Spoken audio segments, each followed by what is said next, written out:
Otieno machielo majaber nyakora mugi kamoro amora ma intie otieno mar Tich Adek odiechieng' mar 31 odiechieng' mogik higa 2025 arwakni machiegni weche manyien mag oimore kama bende akwayo ni hawi maber kinde michako higa manyien mar 2026. Happy and prosperous new year 2026 nyakora mugi kamoro amora ma intie gima makare hawi maber gweth kachiel koda chopo lek magi Kanyasaye otelo mbele kamoro amora ma intiere bende akwayo ni kinde makare mar yudo weche manyien mag oimore tinendene.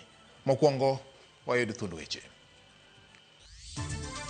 The government is having plans to increase the school fees, the secondary school in terms of senior secondary school fees from January by a whooping 9,374 shillings. Endang ni wikaka idhi chul school fees e sikunde senior secondary karipode moko siemo sirikali nigi paro mar medo jonyuol osigo. Donjo to nitie chai. Kela ni chai. Kodonjo kodhi malo. Yudo ngise jakom ase loso chai. Kata kapok aloso ngise jakom aloso chai sani. Kela ne piyo. Bang' tho mare manobwogo piny e higa mar 2025, Raila Odinga pod igoyo sigande ka jotije mage bende okodong' chien. Zilikuwa ngano 5, sukari zilikuwa 2 na mchele gunia 1. Hizo ndio vitu wameenda nazo. Sasa nanyang'anywa ng'ombe sabuali ngapi? Sabuali 3. Ya 3 ni mbuzi 11 na ng'ombe 1. Jodak mag Witembe kaunti ma Migori ywak ni obila maketo arita e tong' Narok gi Migori sandogi.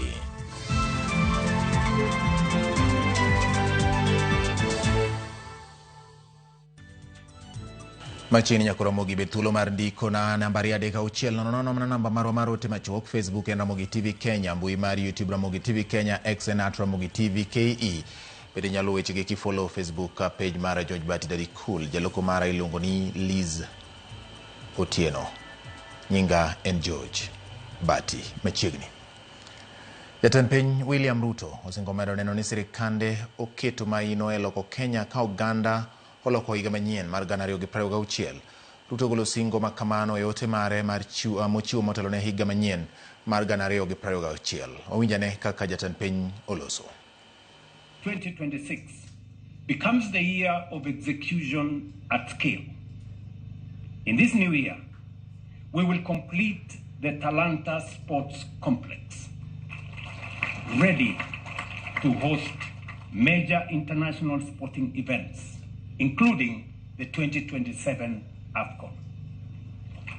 We will also complete the state-of-the-art Bomas International Convention Center, restoring it as a premier venue for national and international conferences and positioning Kenya as the region's hub for international events.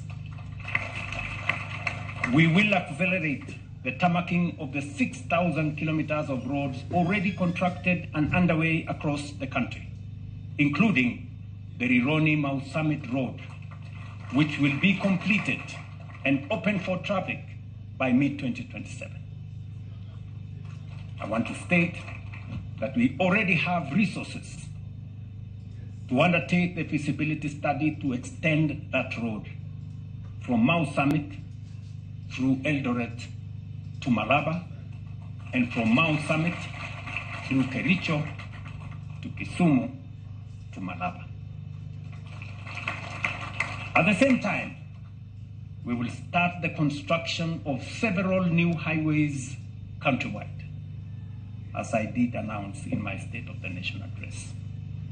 Ladies and gentlemen, in this new year, we will also commence the construction of the Naivasha, Narok, Bomet, Nyamira, Kisumu, Malaba Standard Gauge Railway, creating a modern transport and logistics corridor linking Kenya to East and Central Africa region.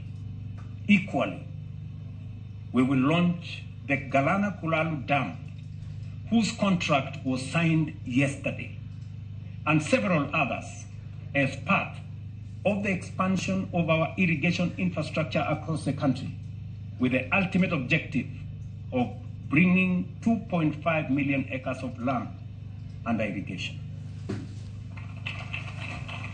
We will also begin the construction of a modern, world-class airport at the Jomo Kenyatta International Airport to anchor our nation as the aviation's capital of our region and boost our trade and tourism sectors. Happy New Year 2026. May God bless you all. May God bless Kenya. And I thank you for your attention. Okoromo gimana kaka jatend piny Kenya William Ruto loso odhiambo ma kawuono ka ochiwo ote mare mag hawi maber ne oganda jo Kenya e higa manyien mar 2026. Kawadhi nyime ni penjo mathoth medo wuok ewi sekta mar somo motelo ne jopuonjre yawo skul. Ka ripode moko koro yango ni jonyuol nyalo bedo kod osiko mapek mar chulo nengo mag somo ne jopuonjre mag nyithindgi. Kata odoko ni sirikal to kwedo wach ma kamano, jaod bura ma Kiaru Ndindi Nyoro wacho ni sirikal ni kod riekni mag medo nengo mag somo ataro mar chik kendo kelo sigo mapek ne jonyuol ma jopuonjre magi ni e sikunde mag dei kata ma nyithindo dhiye to dok pacho. Chris Owino nigi ler mathoth ewi siganani. En penjo makoro ochomo sirikal bang' yangore ni ripot matayo weche mag somo manyocha ochwal ne skunde ni kod ite ma ochapi oboke mane ogol kod jatend migawo machon mar somo Jacob Kaimenyi tarik 10 dwe mar adek higa mar 2015 mayango ni jonyuol ma jopuonjre mag somo e skunde mag day school dhi chulo shillings 9,374 e kinde ma sirikal to dhi chulo shillings 12,870. Jaod bura ma Kiaru Ndindi Nyoro ma ogoyo poro e wachno oseyo sirikal ni kod riekni mag dhi ataro kod chik ewi chudo ma japuonjre onego chul kaka school fees. The government is having plans to increase day school fees, day secondary school in terms of senior secondary school fees from January by a whopping 9,374 shillings. They sent our principals a gazette notice by the closure of last academic year and annexed a 2015 gazette notice which purports to instruct and direct the principals in day secondary schools to increase school fees from January. Tunaagiza serikali lazima watoe circular by Monday denouncing their earlier circular of purporting to increase school fees and going back to a gazette notice of 2015 that the parent is going to be added an extra burden of over 9,000 shillings. Lazima serikali communicate to our principals before the schools open. Weche mag Nyoro oselwedo kod moko kuom jopuonj madongo mane oloso kod Ramogi TV kendo yango ni en adier ni onge ler malong'o ewi kuma siling 9,374 dhi wuokie, gino makelo luoro maduong' ni jonyuol ema dhi ting'o sigo makamano. After the drama we saw last year of the CS for Education saying there is free basic education and capitation it is 22,000, to the treasury saying they can't afford, to the higher levels saying a different thing. Now they want to actually actualize that by forcing the day school principals to increase school fees. Ndindi onyiso piny owacho mar Kenya Kwanza mondo wekelo tugo kod somo mar nyithindo. Na nawauliza kama pengine wana test. Nataka niwaeleze ya kwamba Kenya hatutaitikia kiongozi yeyote atezee mfumo ambayo ililetwa na President Mwai Kibaki of making education affordable and especially free basic education.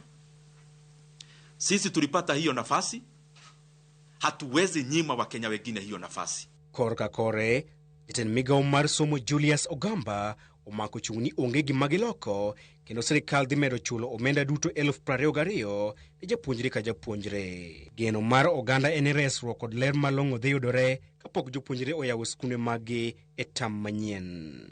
Chris Owino, Ramogi TV, Nairobi. Nakoro mkikawa sura ni jatelo mawuok e kweth ma keto sirikal tesre wuok oko motegno mar sero lwedo jatend piny machon Uhuru Kenyatta ka gichiwo siem ne josiasa mosebedo ka temo mieno Uhuru Kenyatta kod chilo mag siasa.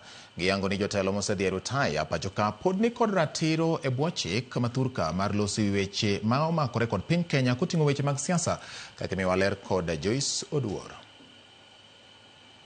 Bang' jatend piny machon Uhuru Kenyatta loso e kinde kopo mogik mar jaod bura machon Malugari Cyrus Jirongo ka okone jokanyo mag ODM osebedo ka bolo ne weche ni obed motang' nikech en bende ok obi yie mondo miene kod chilo mag siasa. Mnajua mimi ni mstaafu, lakini kusema si mstaafu sio kusema uniingize kidole kwa macho, mimi pia nitakuingiza. Moko kuom jotelo mawuok e kweth mapingo piny owacho owuok oko motegno mar siro lwedo jatend piny machon. Jalupo gai mar duond bura mar Jubilee Dr. Fred Matiang'i odok ne jatend piny machon Uhuru Kenyatta kowacho ni Uhuru sani onge kod gombo mar kom mora mora mar telo e pachoka, gino momiyo weche duond buche mamoko oko badhe. What does a retired President Uhuru Kenyatta benefit from interfering on the division in another party? What does he benefit? He's not interested in public office. He has said more than enough times that he has made his contribution. He would now like to work with others to contribute as a citizen of this country. Matiang'i owacho ni Uhuru Kenyatta poko ketho chik mora mora kaluwore kod pen chike mapachoka, kochiwo ranyisi mar jotelo mawuok e pinje maoko ma oserutaya to podi goyo siasa mar siro jogo machung' kod duond bura mekgi. You have seen President Obama going out there campaigning for people and so on and so forth. You will retire from office, but you have a role to play in your party, and you continue to play your role in the party. And in playing your role, you have not broken any law. Komachielo, jaod bura ma Kiharu Ndindi Nyoro bende odok ne Uhuru Kenyatta kokwedo jogo mosebedo ka bolo weche ne Uhuru ka bende onyiso josiasa mondo ogo siasa maber. Every time President Uhuru Kenyatta akikohoa, tunaona watu wanaagizwa kila pahali, wanatolewa mwongozo ya kwamba mkienda hata birthday party pahali lazima muweke jina ya Uhuru Kenyatta hapo. Can we for once play decent politics? Joyce Oduor, Ramogi TV, Nairobi. Ramogi were kod motenre kod siasa gi weche mawachore kind jotelo. Bang' mane en Prime Minister Raila Amolo Odinga ne ng'ielo rengo e dwe mar 10 mare higani, lokruok malach kod lich mar apisi mare ma Capitol Hill, Jaramogi Oginga Odinga Foundation kod apisi mage manitiere ODM Lavington endo mana bedo kod picha ma opogore kendo kata welo mane limo apise mag Raila sani koro onge. E sigana ma kawuono jafwambo marwa Walter Nyambaga miyowa picha mar chal mar ngima jotich manotiyo kod Raila Odinga e apisi mage e ote mar jogo manoti machiegni e apise Raila Odinga. Kod abich mar dwe mar 10 higani, okinyi mar wang'o nyango lipot wuok e piny India ma kiko it lipot mane ochudho chuny oganda jo Kenya. I just came into the idea. Kendo kapok odeko to nyaka londo kod tong wang' jowi mapacho ka yango ni magoro kao Raila Amolo Odinga. E kendo piny Kenya otu kod ywak sigweya agoro ka ikuong'o tho. Kaka jo Kenya mamoko mathoth mane ong'eyo Raila Odinga e apisi mar Raila Odinga ma Capitol Hill, warade kod joge mosebedo tiye kuom higni buora, moko kaka joting' ndai mage to kod administrator man kod ting' mar chano chenro duto mage makare kalore kod kit welo machopo e apisino manyo loso kode. An iluonga ni Jack Odhiambo Nyamburi, to nying mong'ere en Ogopa.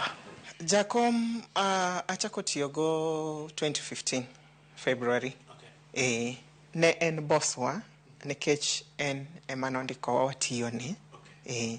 Watiyone wa interact kode, omiwa instructions. Like me personally, I was working with him one-on-one nikech an a personal administrator. Apise mag Raila monywando mano ma Jaramogi Oginga Odinga Foundation ma Nairobi, apise mare ma Lavington e log tich ma duond bura mar ODM, to kod apise ma Capitol Hill kama ong'ere kaka bad loch ma pachoka. Jack Odhiambo Nyamburi paro kaka ne giromo kod Raila ma ocho chako tiyone e kaka jal mane koro gen e ngima Raila. Anyalo paro ne en chon ahinya, higa mar 2003. Koro anyalo paro chieng' moro ne ng'ato ng'isa ni Raila ni Serena.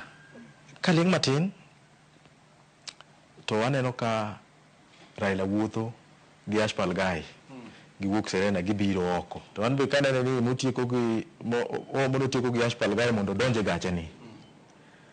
Rathinyora mana kuome ni jakom adwani mondo konya.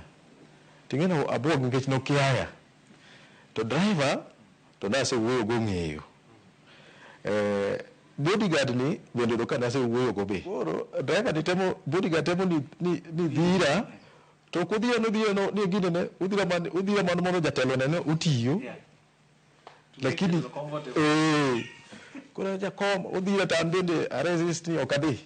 Francis mane bodyguard bende sebedo koro ochung bathe matin. Ira kurvia. Ilo yenga. To kapuka wacho nyinga ni jakoma an ngane to se pada pa. Kiko kacham. To ngado ngise ni jakom ku padi. To kikoni rini chuth koro an the moment mano pada na more chunya kabisa. Na mor kabisa ni jakomo pada kurambe seche mo pada ni tago chonga ni jakom ng'wona adwa mane mondo konya pa ochako nuoya awacho ni kako awacho gichunya ni kako nuoya mar ariyo ni kato koro ka nono ayo kako ka nono abo se pada ka deriyo ma mor gichunya kabisa wuoyi mane wan go machielo remember ne wuoyi ariyo oringo mo ng'ado barabara modhi Uhuru Park.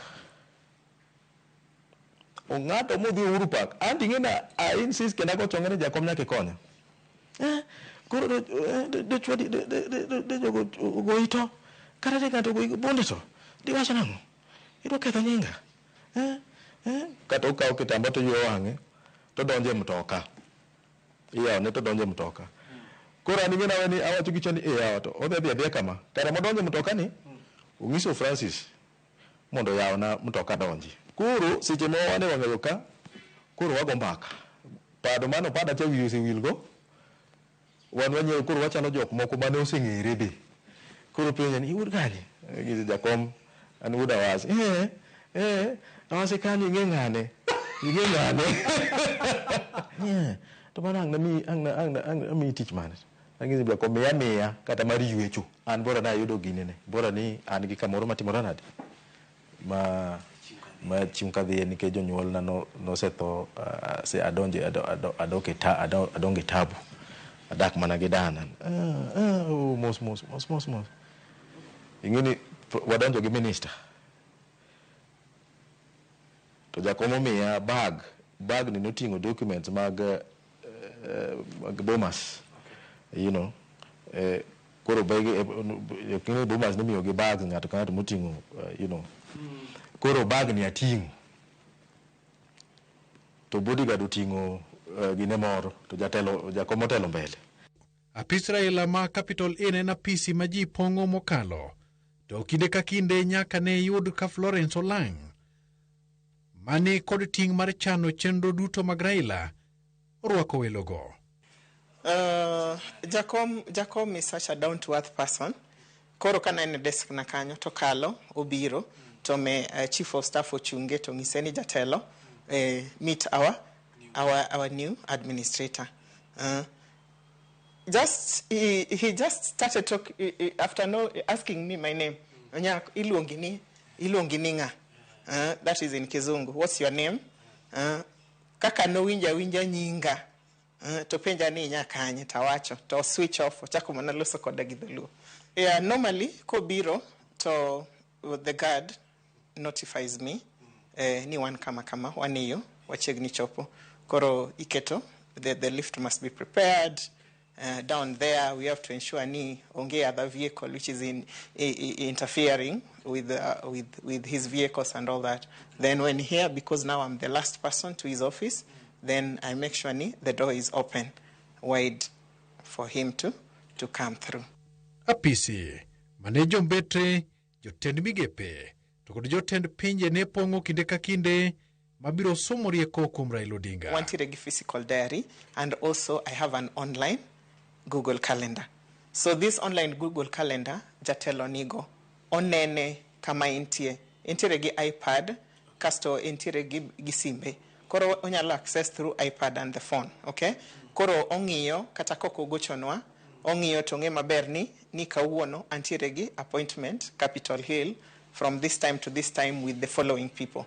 Kae no meet welo mopogore opogore, chakre joma piny nyaka jok mamalo. Meaning inyalo yudo jok ma oa Kibira, jok moa Mathare and all that, gidwaro kony mopogore opogore, both male and female, both young and old, you see.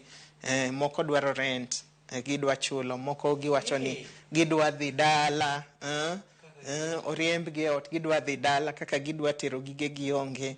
Ng'ato ka ng'ato biro gi shida mopogore opogore. Koro office ni ok en office mayot.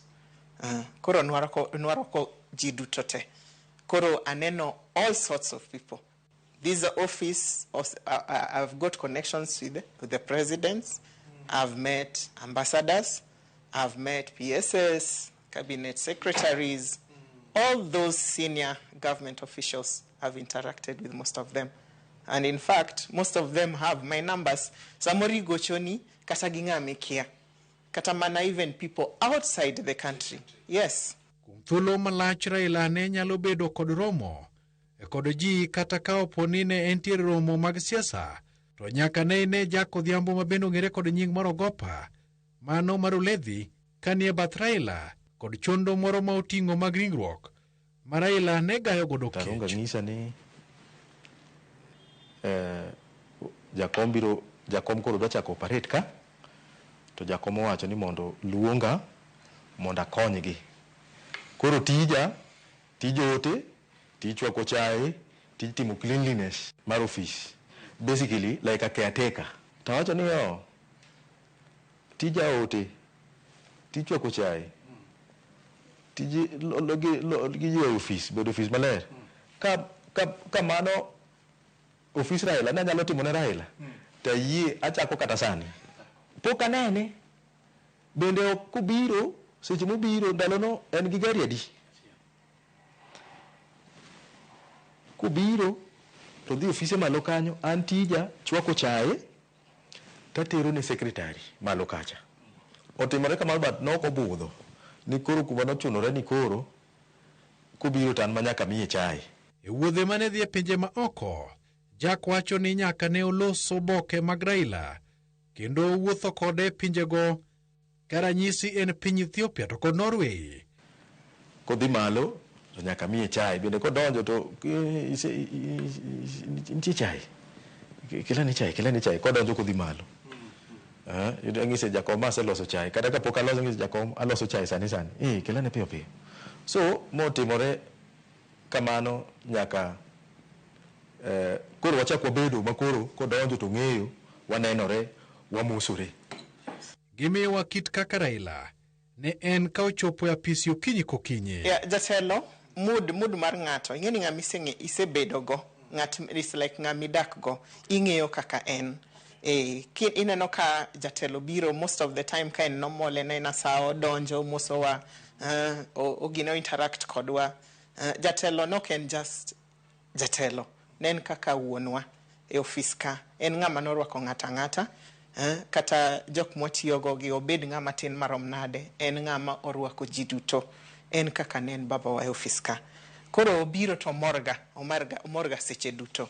But mana kaka iwacho ni sometimes nitie gik moko manyalo chando ng'ato inwardly.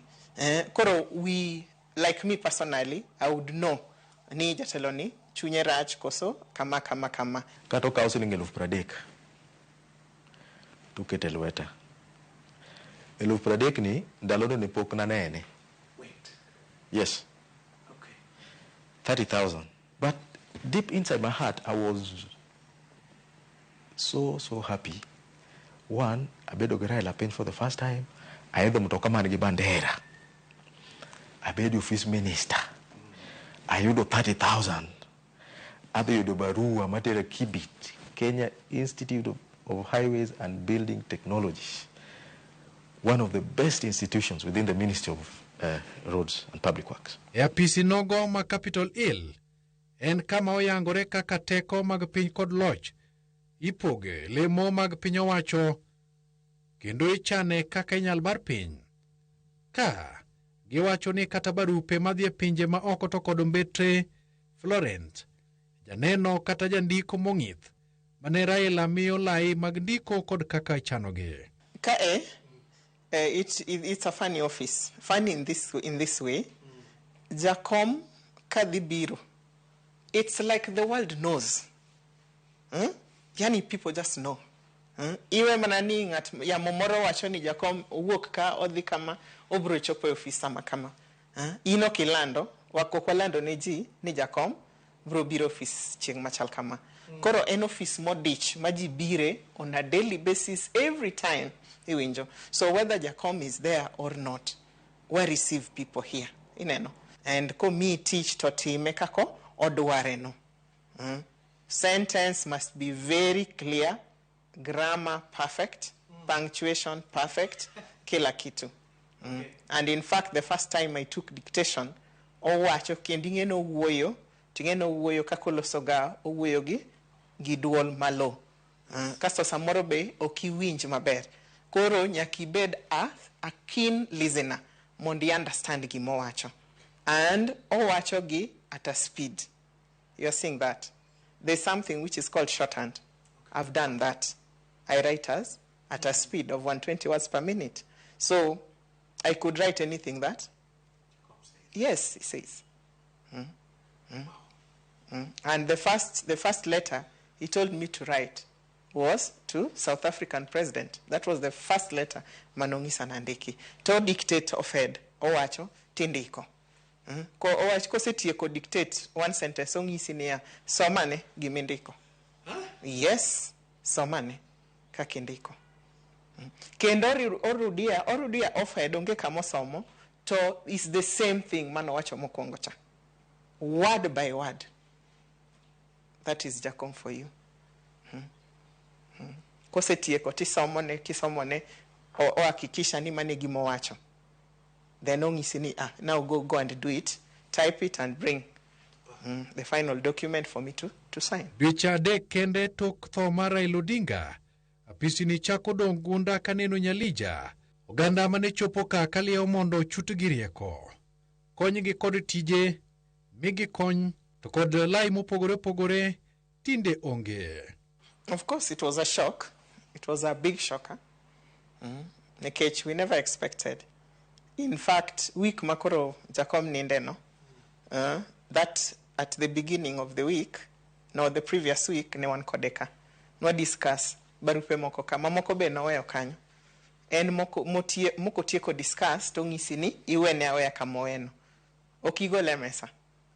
Gigego, iwene mana kaka no wegino. Koro ko biro ngisani Florence next time wabro tieko mwa, o discuss mudongo. Mane final word mane chal makama bende ma osebedo kanene apisi mar Lavington to kod Joff kama tinde dhano malimo bedo manok. Giko ni gisani gise mana bedo ka gin kendgi apisino kendo ka lich makogi ka kinde ka kinde ging'iyo ga mana dhot to kod pichni mag Raila kanyakla kod kombe maseche moko ne gibedie kod Raila ka gichano kendo rango barupe ma opedhi wi mesa mowinjo bednegi goye mbaka mokel. Inyalo bet the whole day kata mana ng'ama obiro onge. Wachachiel manyalo ng'iso jatenda ka nene kawuono ni en the best boss that I've ever worked with. Walter Nyambaga, Ramogi TV. Nyakoromogi wakao yuyo mokwongo gi report mar Walter Nyambaga no Nyakoromogi erokamano kuom medo kete Ramogi TV. Anoka Kelly Osumba kantire Kindu Bay ni koda ka Obelo Derek director bende wacho ni entiere koda ka kachiel koda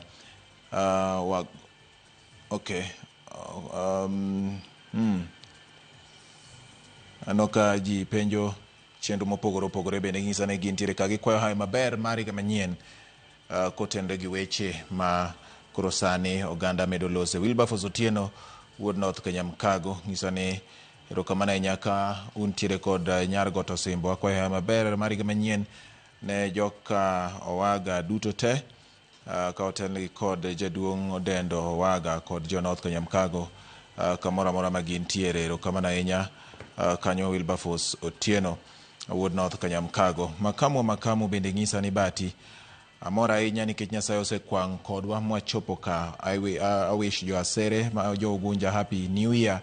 God bless them forever. Ne joma goyo koko e weche mag siasa to gagoya owacho ni gin gi Ruto kachiel kod PS Raymond Omolo nyaka 2042.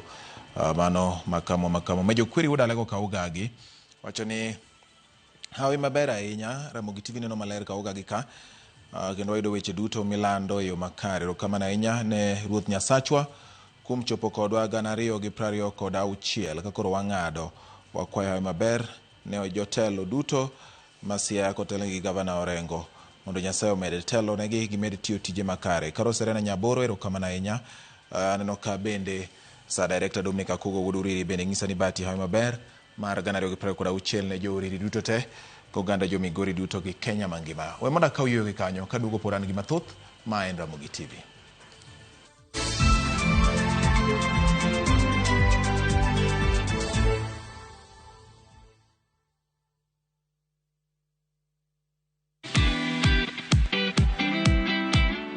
Get inspired as we welcome you to the world of stories. History, culture, heritage.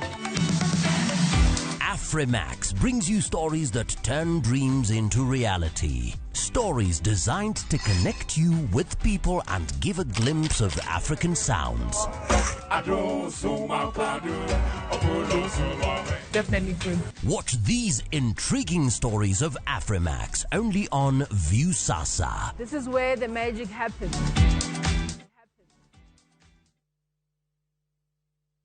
Teke na Wigo Boda. Chanua Jam, fika on time at the lowest charges in town. Vaa helmet and ride in style. Ni safi, ni safe, na ni easy kwa mfuko yako. Wigo, your trusted ride. Download the app now. Ama SMS Wigo to 20425. Ndio ufike right on time. Wigo, your trusted ride.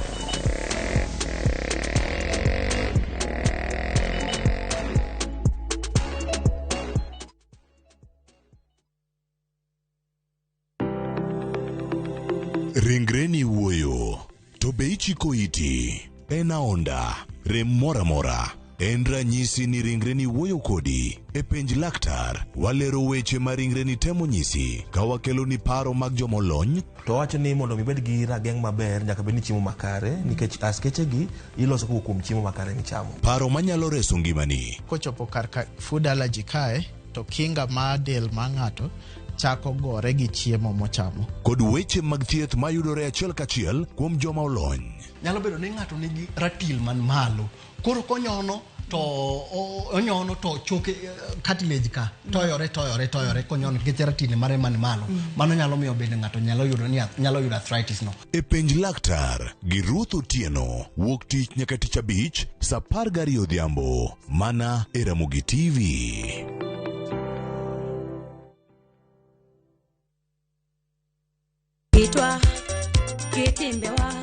Kokalo e chuny nam, e tiend puonj koda timbewa. Ma en 111, chenro makelo nung'eyo madier mar joluo. Nitie chik manam machon, mondo ne ondhie ka niketo gimomi luongo ni migongo. Wawuotho e alwora mar joluo, ka waromo gi ji mopogore opogore. Wafwenyo adiera mabwogo ji. Ndalo be gimoro ne muchari ni bende ne pod onge. Ne onge adiera. Iolo ni mana ng'owa, kuoye miketie. Kowuok e timbewa, nyaka e ngima mapile, e ngima ma ok ong'ere. En gima nigi mwandu, en luo nyaka e chunye. Joluo 111, jokato gin 111. Ngeso ka ngeso, sa 1:45 otieno kod James Rabala. Mana e Ramogi TV.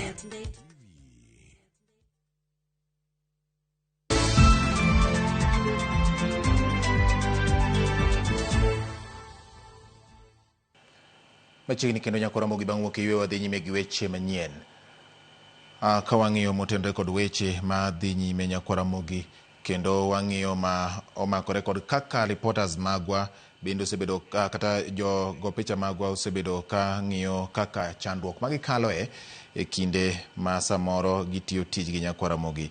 Bende wang'iyo sigana mar Raila Amolo Odinga kowuok kuom osiepene ma bende gin jogo manowuotho kode kaka gipare e kinde ma koro higa oloko ka Raila owuon to onge. Matin dweche 3 nyaka ne kow mane en ogai mar ODM Raila Amolo Odinga e kar yweyo mare mogik. Ramogi TV olemo achiel kuom osiepe mage mangita gi del ma bende luongo ni Jaduong' Olang'o Nyabola e dalane mayudore Bar Okwiri e kar chung' Od Bura ma Bondo e kaunti ma Siaya. E mbaka mogoyo gi Ramogi TV, Jaduong' Nyabola wacho ni oganda Luo nyaka riwre e paro, ka bende okwayo jodito mag duond bura mar ODM mondo los kodwa achiel. Millicent Adhiambo nolimo pare kendo ma e sigana molosonwa.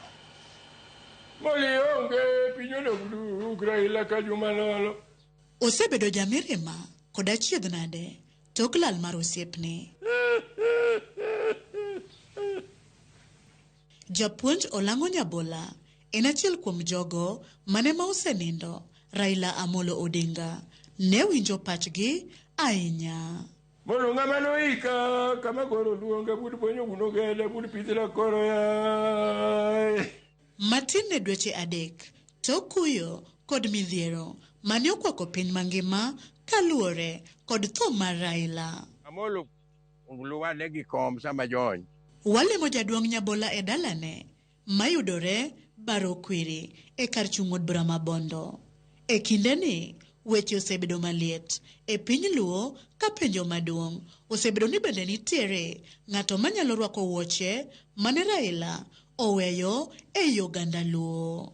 Telo mar oganda en gima biro kende.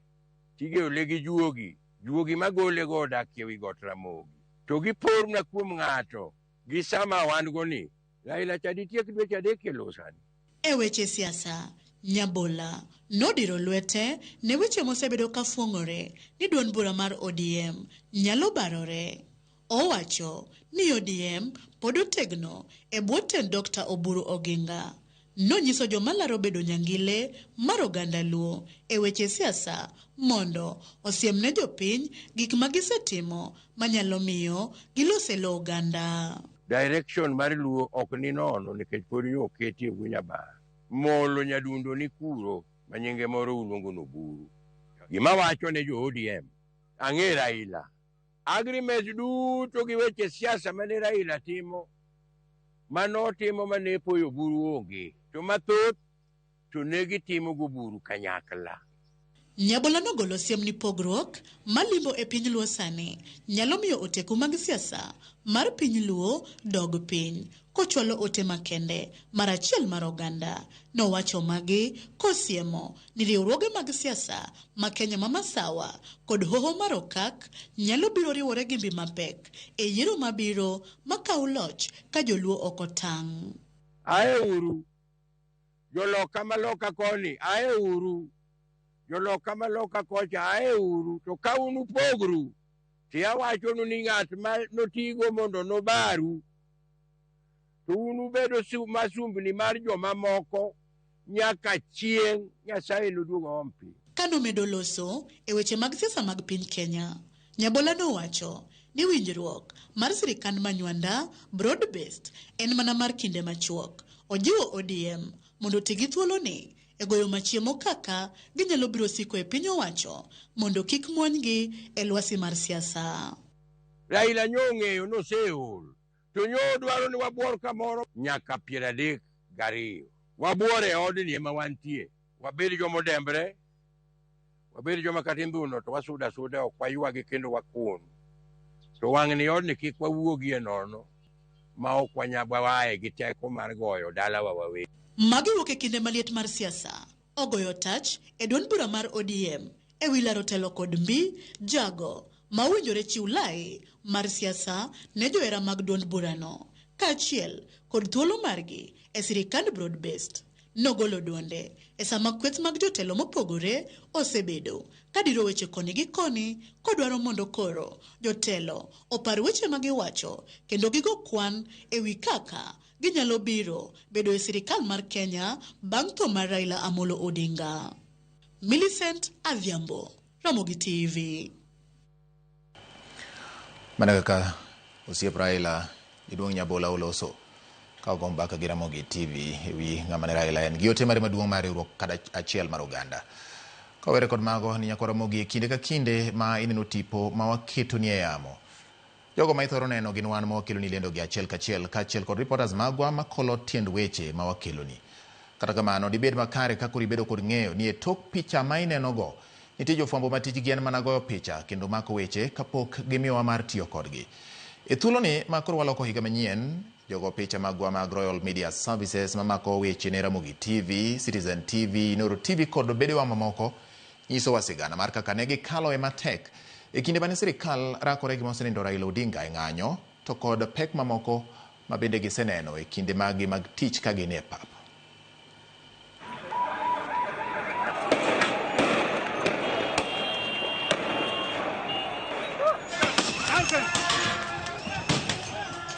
I would say Raila were different characters depending on the event, depending on the season. For example, during Maandamano, Raila was a fighter.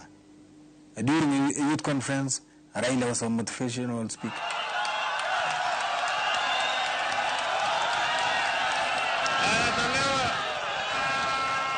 Anatolewa kwa kiwanja. Anapenda nini? Amempatia Imran. Ndio kwa mpira.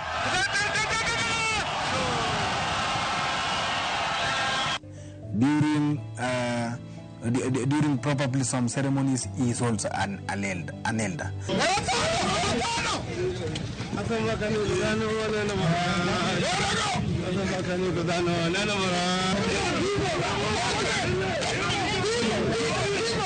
So depending on the season, depending on the time, he wore different characters.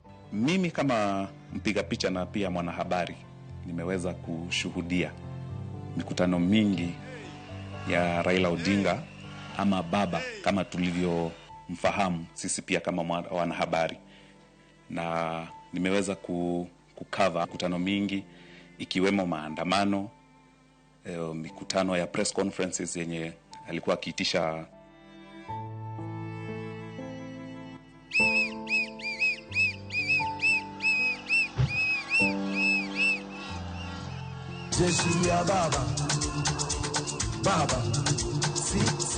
Naweza sema kwamba Raila Odinga kama sisi kama wanahabari ama kama wapiga picha, wakati kunasemekana kwamba ako na jambo kwa wakati fulani, kulikuwa na ile excitement ya kutaka kujua hii leo ni nini haswa Raila Odinga anataka kuongelelea nini. Jamaa tuwezi kukubali.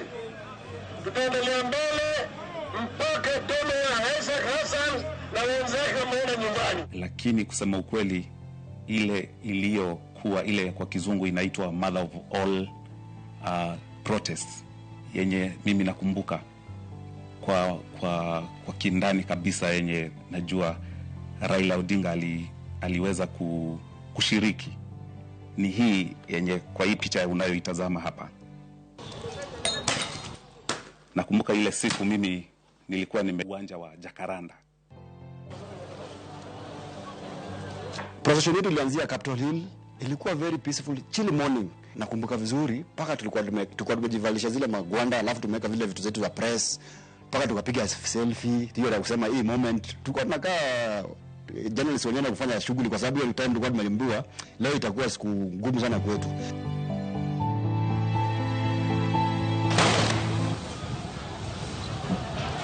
Katika barabara kuu ya Outer Ring, hapo tulipata yale polisi walikuwa wameweka kizuizi na walikuwa wamejiandaa vilivyo.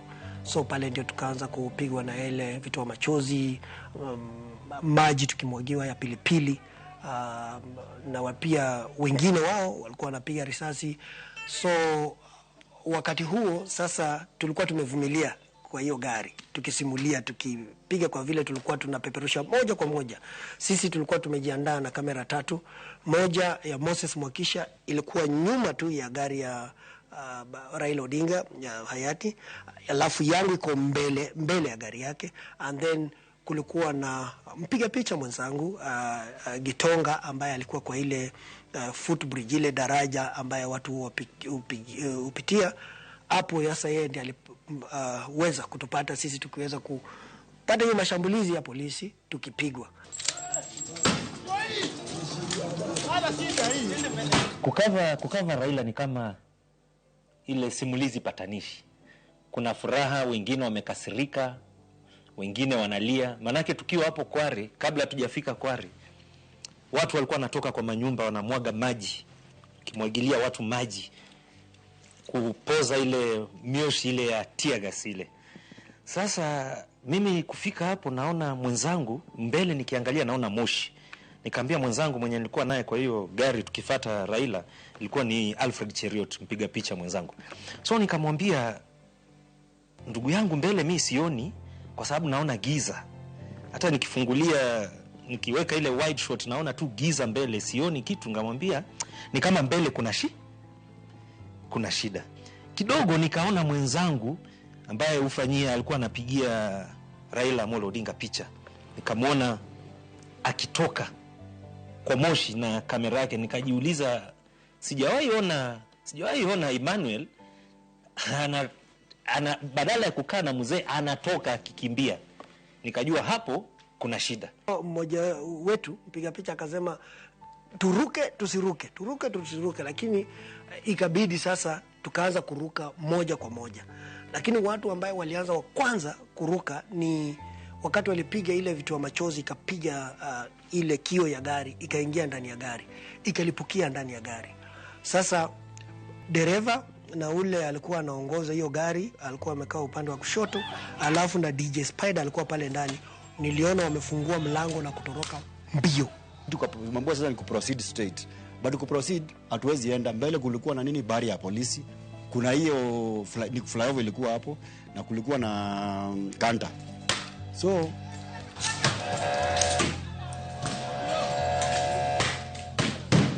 pale mbele tiaka zinaona zinarushwa kwetu. Gari yetu inaenda, lakini tiaka zinaendelea kurushwa mingi. Nakumbuka hata gari yetu ilitana.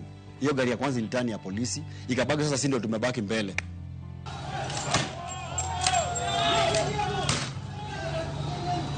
Sijawahi tangu nianze kukava for almost over 10 years. Sijawahi kula tiagasi mingi hivyo nikikava Raila.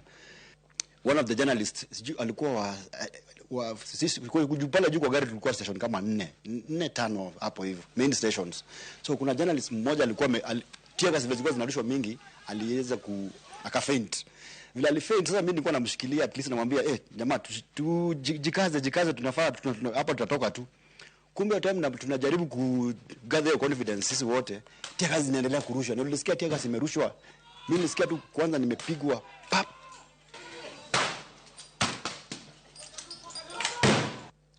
ikagonga kichwa. Iligonga kichwa, ilikuwa imevaa helmet. Iligonga ikagonga mwenye alikuwa nyuma yangu. So mwenye alikuwa nyuma yangu anasema nimegongwa, lakini sasa kuangalia naona ameruka nje. So mimi nikasema wacha pia mimi nijaribu kujitoa. Juu sasa hiyo time unaangalia nyuma, pia kati ya zingine imekuja, nikasikia nyingine imeingia kwa my chest. Sasa yule alikuwa amevaa bulletproof ndani ya chest. Vile nilipoingia ndani ilikuwa moto. Unajua tiaga zinakuwa moto. So ila mimi nangangana kuitoa, ilichoma hapa. Niko na scar hapa. Ilichoma hii scar, kuna scar kubwa hapa sana, ikatoka mpaka nilikuwa nasikia nyama, ilitoka na nyama kidogo juu nilipoitupa hivi ililipuka. Hao wenye walikuwa wamekaa karibu na mimi sasa hapa mbele, wajua wale nyuma waliruka, hao mbele waliruka nje. Kamera ilikuwa na hang kwa sababu nilikuwa nafanya live transmission. So kamera bado ilikuwa na hang. Ile wakati nilikuwa navuruta kamba sasa kuichukua kamera ndio nivute hivi, hapo nilisikia the right side imepigwa, niliona tu black. Sijui nini limefanyika, nilijipaya tu nimeanguka, nimetoka tu juu ya gari, nakumbuka tu niko chini. Bizi walikuwa wamekimbia wote. So unde alikanyaga mwaka ananiambia huyu ni kama huyu amekufa. Nikashtuka. Kashaka huyu amekufa, lakini najisikia. Sasa nikafanya vidole zangu hivi ndio nione kama ni mimi naongelelea. Ndio nikapata fahamu ni mimi. Kidogo naona blurry images ya watu wana cross, wanapita mbele yangu. Na kwa hivyo mimi mwenyewe ndio sasa kamera yangu ilibaki kama bado inaendelea kurekodi ama kupeperusha yale matangazo. Lakini sasa hapo ndio sasa vile nilikaribia ama wakati zile purukushani zilipungua kidogo, nikaenda mimi mwenyewe nikaangalia nikatizama zile uharibifu wenye ulikuwa umefanyika pale.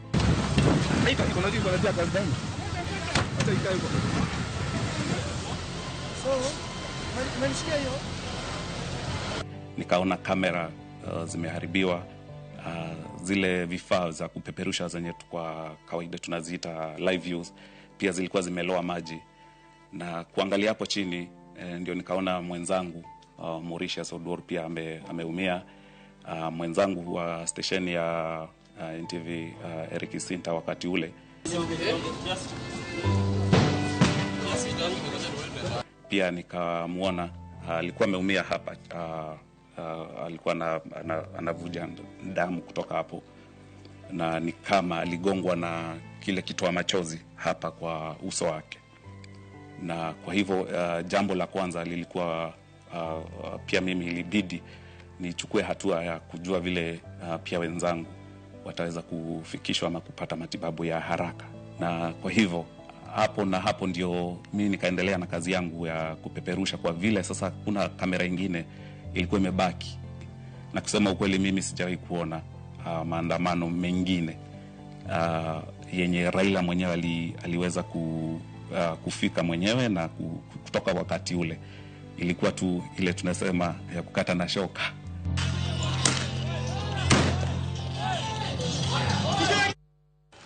Nakoromogi mane chal mar kaka ne weche bedo ne jogo picha mag Royal Media Services gik magiparo ikinde makoro otieko higa mar 2025 kendo oganda ikora ne donjo higa 2026. Kowere kod mageno gai mar obila Douglas Kanja osingo ne jo Kenya ni arita idhi redi makare kinde ni ma oganda koro loko higa. Kindono bende komanda mar obila ma Nairobi George Seda owacho ni kweth obila oseketi mar jiwo arita e chuny boma kod alwora mare mar geng'o timbe ma ok ni kare ka oganda loko higa kendo donjo higa 2026. We are here to do a rundown on our preparation in terms of the coverage of this important day. That is, we are crossing 1 year to the other year. The multi-agency approach, this is a one-stop shop.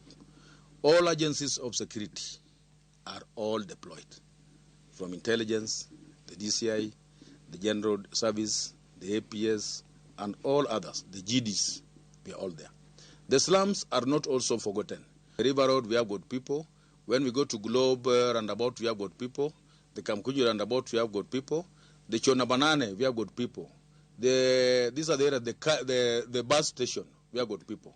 Uru Park, we have got people. We have got this along Ura Hiwi, we have got people. And critical to that, the government square, we have got officers manning.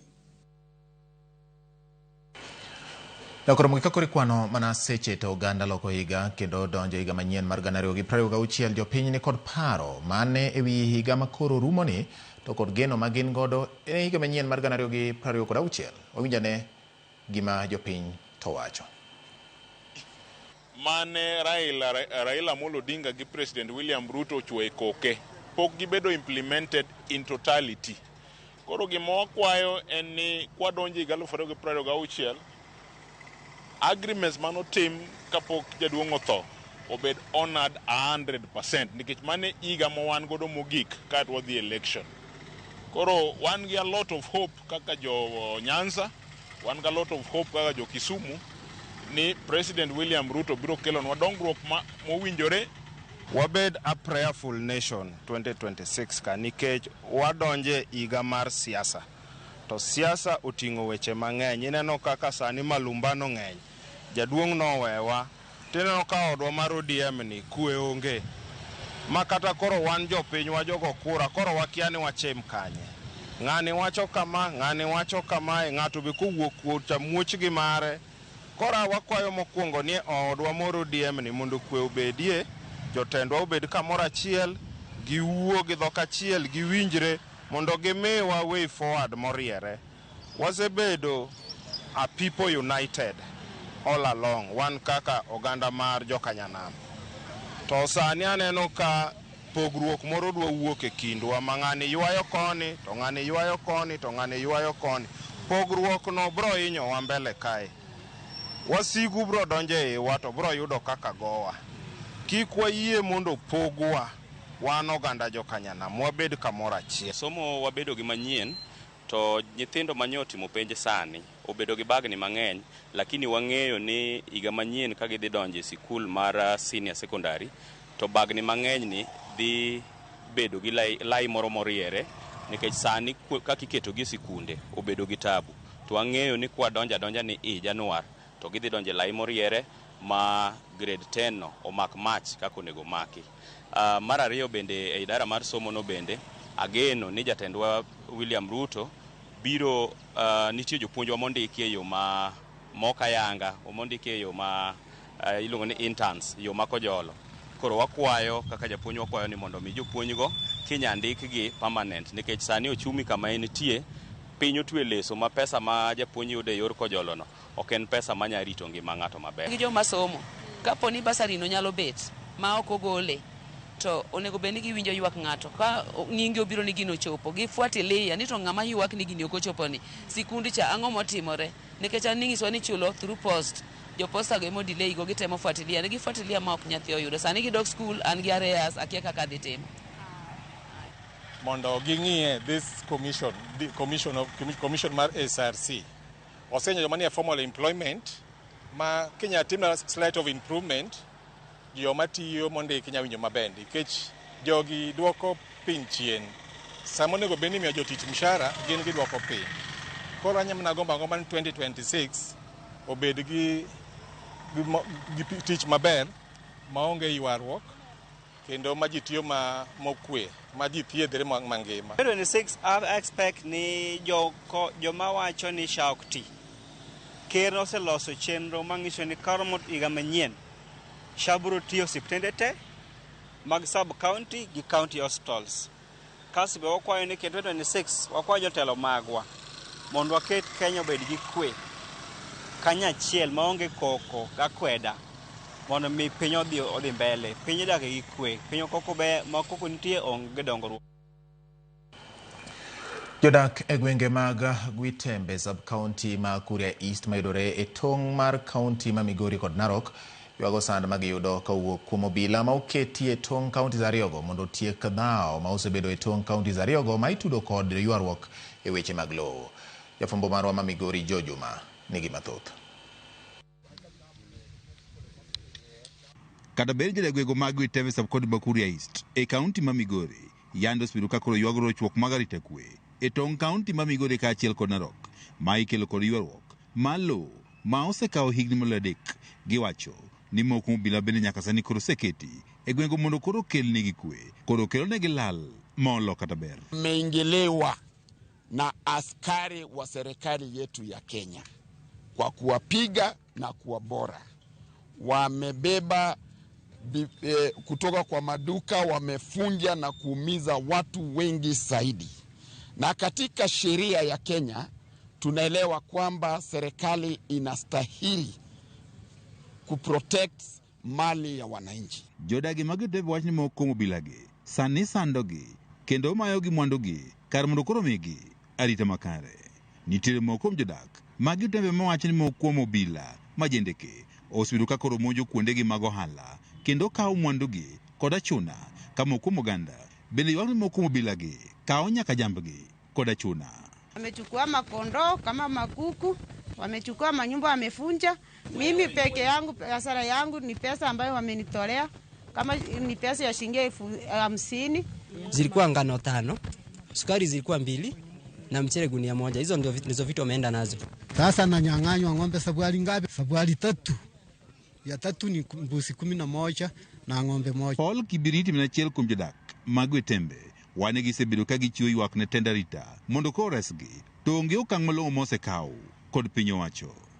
Tumeenda kwa polisi kuandikisha statement, tumeanza kuelezwa sisi watu wa Gwitembe ndio wabaya.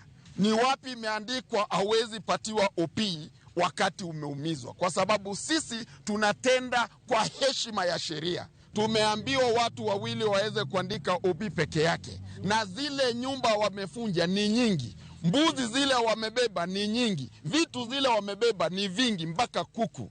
Kibiriti wanjo dago mag Gwitembe kuom higni mathoth osebedo ka kale midhieche ma ikelo kod ywaruok mar lowo maidore e tong' mar kaunti ma Migori kaachiel kod Narok ka bende giseyo piny owacho kaachiel josiasa mowuok e gwego ma Kuria kuom rem eresogi. Sisi tumepigwa, tumeborwa, tumeuliwa kwa miaka 4 na hatujaona askari yoyote mkubwa wa askari akiwa amefika hapa. Kuria tuko na viongozi wawili ambao wanakaa na president kila wiki, lakini hawajafika. Ile vitu wanaanza kuja kutueleza ni pole zingine zenye hazieleweki. George Juma, Ramogi TV, Migori.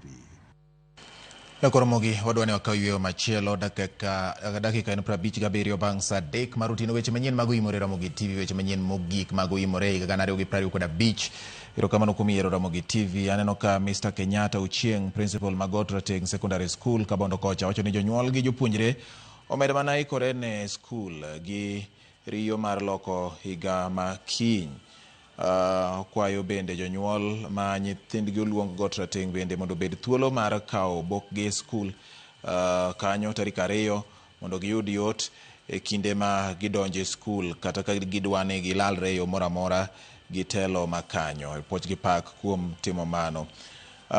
Kuom wajadiriga morumo ni ene ok obedo maber ahinya kaluwore kod gik mosebedo katimore manyaka walalo ng'at malich ahinya e Kenya wakae. Wakwayo mana higa ma wadhi chako bang' seche machuok kende mondo kwaya obed maber ka wakwayo maber ne ji duto. Ok inyisa ni in ng'ano. Erokamano ahinya. Jaduong' wuod okwayo mar Rabi wacho ni inena kendo imor ahinya kod weche manyien ma biro ni Ramogi TV achiel kachiel. Erokamano Nyalawi wuod Odore ka nitiere rinya ineno chendo kendo wacho ni happy new year to everybody ma okete Ramogi TV. Erokamano ahinya kwa Ramogi. Neno ka ji medor na ote mopogore opogore. Gikine ni yena monda ka oyweyo kendo kadugo podan gi mabende podwan go ka koting'o weche mag tuke kik dhi mabor.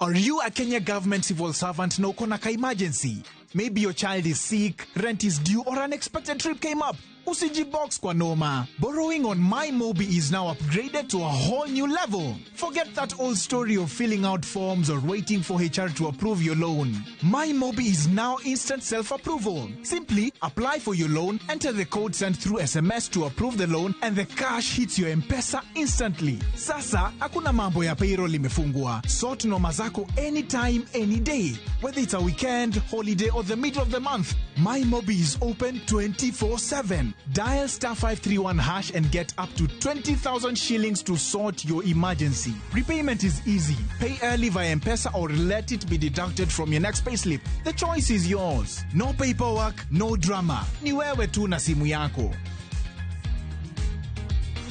With MyMobi, now you're in control.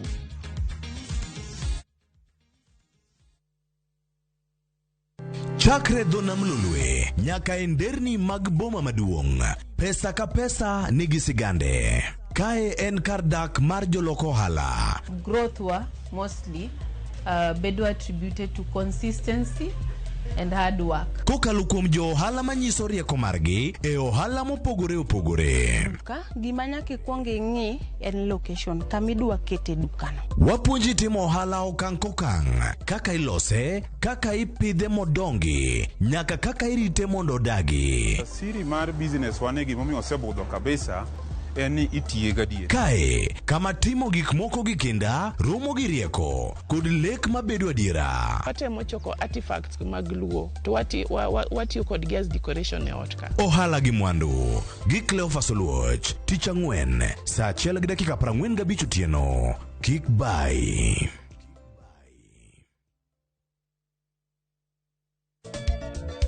Machiegni nyakoro monga jwange chenro mar ngoma owake. Wok ticha kelo ni mix bokwe. Kaito tichario. Reggae owake, yani tunaongea na Majar Rastafara. Alafu ticha dek nyakoro monga jwange. Akelo ni mana yani ngeni baka kiwasani. Ticha ngwen is kama nene, yani kitambo zama za kale. Alafu Friday, si unajua tu Friday tunafanya namna hii, nyakora magojong Friday supu zo wake. Sapar gina kapaga big nyaka sapaga rio kod an PDG Papa Vic, yani ukipenda mzee kijana.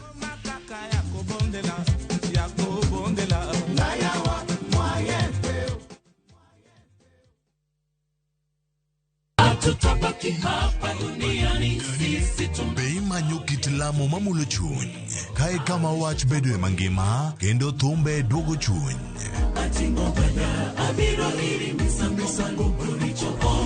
wariure kanyakla mondo wakelni adiera geno kod ote mar kinde ma wadakiegi. Wachak wadogi ruono wach ma en Nyasachwa. Wachak wapenj Nyasaye wach, Nyasaye be wuodho adhi maber. Biblos wacho niya, Yesu noloyo teko jachien e msalaba. En wach mar yie, dwaro kod yudo kari e sigand Nyasaye.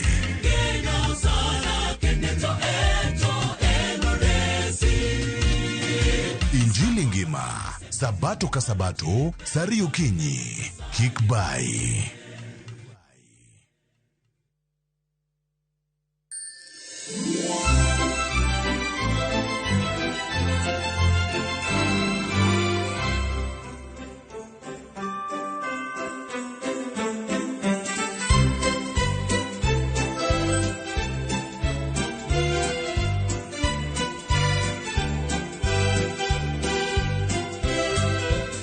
Dial *812*784# to get a classical as your skiza tune.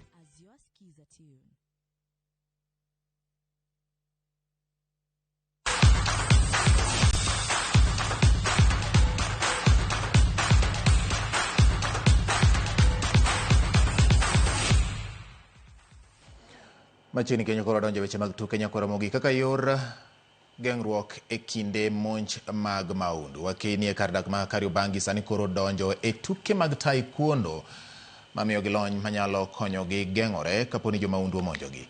Minego makwan gi oingo 20 ma bende gen johala bende tiyo kod tuke makamago e bero ngimagi mag del ka koro gidwaro ni mondo sirikal oyang tuk taekwondo mar jok madongo ka bende gikoni onego migi sir kaka osebed ka isiro tuke mamoko kamoting'o adhula kod tuke mag ng'wech e pacho ka.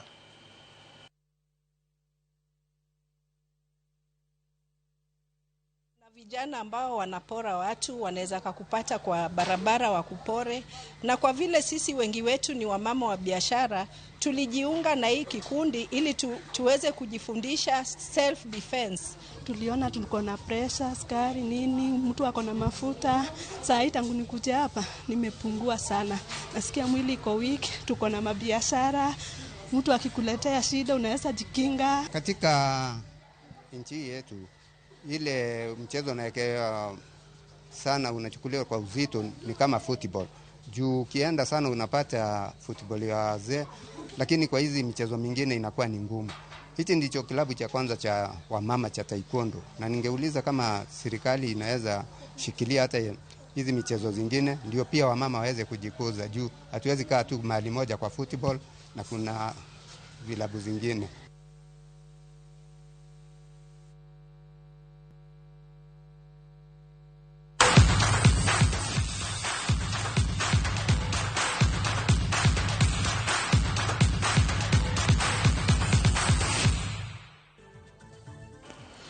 Nyakoro mogik giko mar weche manyien mag oimore odiochieng' mogik mar dwe mar 12 kendo odiochieng' mogik mar 2025. Erokamano ahinya kuom yiero Ramogi TV kendo kete Ramogi TV chakruok nyaka giko mar weche manyien mag oimore otieno ma kawuono. Bedo ni en odiochieng' mogik e higani nyiso ni nitiere ote mathoth ma medo yudo ka ma bende yoro kod oganda kaachiel kod jotelo mopogore opogore mar kwayo hayo maber. No ka FCPA Hesbon Omolo Wudi Nyasumbi koni bati hawe maber mar higa manyien mar 2026 ne oganda jo Kenya duto kwayo oganda mondo gimed siko ka giketo geno margi kuom Nyasaye kendo gimed bedo jok matiyo matek ka gichiwore mar mondo piny Kenya obed gi lokruok mana kaka okete maino kod jatend piny William Ruto mana kaka nosewacho twak mare mokalo.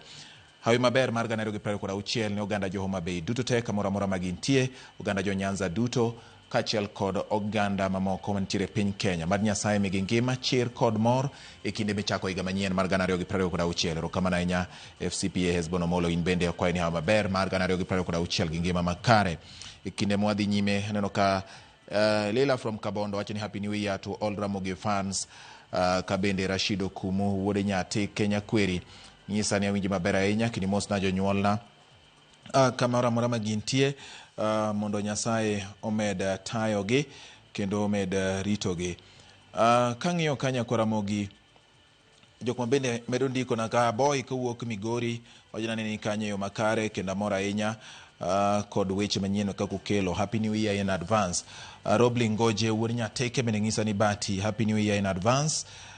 Kendo an bende ng'isa ni Happy New Year Robli wacho ni hawi maber mari ga mar 2026 ne jo Nyatike duto ganda jo Migori jo Kenya mangima mar Nyasaye obed ja korgi kendo med rito ganda duto te e kinde ma koro higa manyien chakore mag 2026. Hap Nyasaye mor kinda gi tich matek ngima makare mondo lu ng'ato ka ng'ato e ode kachiel kod familia mare. Erokamano ahinya in bende Robli kuom ote mari ma ioro nano odhiambo ma kawuono.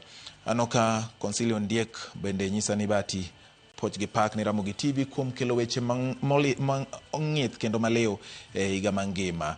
E kinde ma koro waloko higa ni mar Nyasaye med miyo kinda kod chir mar medo tiyo ne oganda nyikwa Ramogi Ajwang' kendo kelo weche manyien makelo geno kendo mamiyo gibedo gi ng'eyo nikech ng'eyo no eteko ema miyo piny dongore kokalo kuom mbaka. Erokamano makamu in be wacho ni ote magi mag hawi maber pod omed dhi nyime ka chopo ne jo asere ogunje tutote gi jo Kanyanam kamoro mora magintie. Jaro Soja mano Kogalo 001 osiep Super PS Raymond Omolo bende ng'isa ni Bati hawi maber ne oganda duto ma jo Kogalo nyikwa Ramogi Ajwang' kachiel kod joluo kamoro mora ma untiere poch gi pak. We atieke gi kanyo nyakwa Ramogi nikech mane gi chakruok bedo gi giko mar weche manyien e higa mar 2025.